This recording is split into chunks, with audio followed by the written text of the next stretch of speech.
আসসালামু আলাইকুম ভিউয়ার্স, কেমন আছেন সবাই? আশা করি সবাই খুব ভালো আছেন। আমিও আল্লাহর অশেষ রহমতে অনেক ভালো আছি। আজ আমরা ঈদে যে বাড়ি গিয়েছিলাম সেটার দ্বিতীয় পর্ব দেখাবো, আর আশেপাশের সুন্দর ভিউগুলো আপনাদের সাথে শেয়ার করব। সেটা দেখতে দেখতে আপনাদের সাথে আমি একটা গল্প বলবো। অবশ্যই গল্পটা শুনবেন, কেটে কেটে দেখবেন না ভিডিওটা, পুরো ভিডিওটা দেখবেন।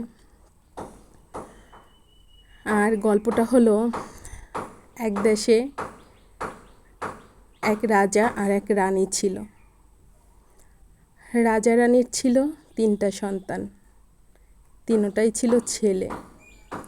বড় ছেলে ছিল বেজায় ভদ্র, সে 7 চড়েও রাগ কাটতো না।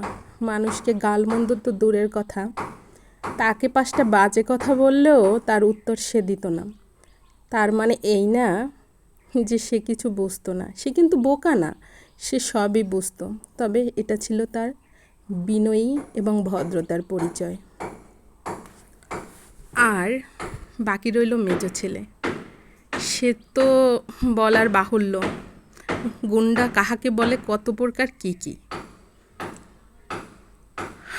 বেয়াদব কাকে বলে সেটাও বলতে পারেন।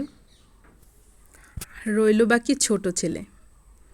ছোট ছেলে ভালো না মন্দ সেটা বোঝা যায় না, তবে তাকে নিয়ে মোটামুটি একটু চলা যায়। এই ছিল রাজার 3 ছেলের চরিত্র বৈশিষ্ট্য।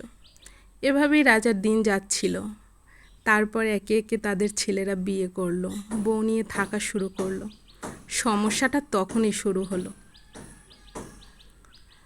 বড় ছেলে তার বউ নিয়ে থাকতো, মেজ ছেলে তার বউ নিয়ে থাকতো, ছোট ছেলেও তার বউ নিয়ে থাকতো। রাজার যা কিছু আছে সব কিন্তু মেজ ছেলেই বেশি ভোগ করত। ছোট ছেলে, তারপর ছোট ছেলে। বড় ছেলে পেত কাঁচা কলা, তাকে দিত না কিছুই। সে যে তাদের সন্তান সেটাই তারা মনে করতো না। যদি তাদের সন্তান হতো তাহলে তো তারও যে কিছু প্রাপ্য সেটাই তারা বুঝতো, সেটা তো তারা বুঝেই না। এভাবেই রাজার দিনগুলো কাটছিল। আর রানী চাইতো সবসময় সব কিছু যেন ছোট ছেলে আর মেজ ছেলেই পায়। বড় ছেলের দরকারটা কি?